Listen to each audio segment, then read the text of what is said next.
भगवान पर भरोसा। प्रेरणादायक कहानी।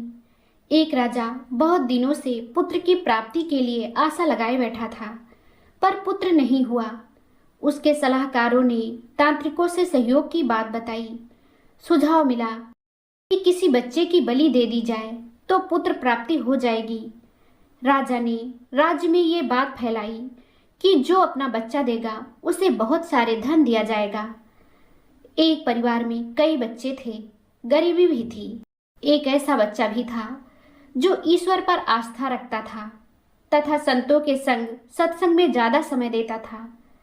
परिवार को लगा कि इसे राजा को दे दिया जाए, क्योंकि ये कुछ काम भी नहीं करता है, हमारे किसी काम का नहीं है। इसे अगर राजा को दे दिया जाए तो राजा प्रसन्न होकर बहुत सारा धन देगा। ऐसा ही किया गया। बच्चा राजा को दे दिया गया। तांत्रिकों द्वारा बच्चे की बलि की तैयारी हो गई। राजा को भी बुलाया गया। बच्चे से पूछा गया कि तुम्हारी आखिरी इच्छा क्या है, क्योंकि आज तुम्हारे जीवन का अंतिम दिन है। बच्चे ने कहा, ठीक है, मेरे लिए रेत मंगा दिया जाए। रेत आ गया। बच्चे ने रेत से 4 ढेर बनाए। एक एक करके 3 रेत के ढेर को तोड़ दिया और चौथे के सामने हाथ जोड़कर बैठ गया और कहा कि अब जो करना है करें। यह देखकर तांत्रिक डर गए और बोले कि ये तुमने क्या किया है, पहले बताओ। राजा ने भी पूछा तो बच्चे ने कहा कि पहली ढेरी मेरे माता पिता की है, मेरी रक्षा करना उनका कर्तव्य था, पर उन्होंने पैसे के लिए मुझे बेच दिया, इसलिए मैंने ये ढेरी तोड़ी। दूसरा मेरे सगे संबंधियों का था, उन्होंने भी मेरे माता पिता को नहीं समझाया। तीसरा आपका है राजा, क्योंकि राज्य के सभी प्रजाजनों की रक्षा करना राजा का ही काम होता है, पर राजा ही मेरी बलि देना चाह रहा है, तो ये ढेरी भी मैंने तोड़ दी।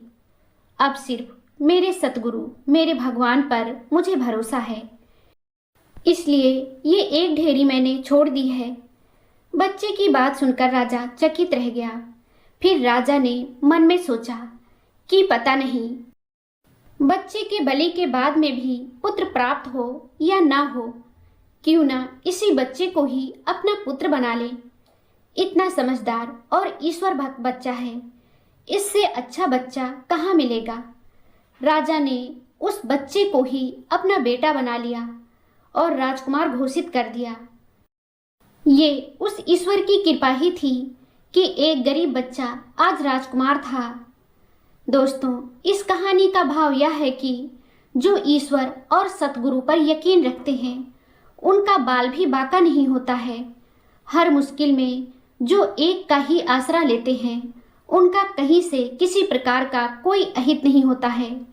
भगवान सदा अपने भक्तों के साथ रहते हैं और उन पर आने वाले हर संकट से उनकी रक्षा करते हैं।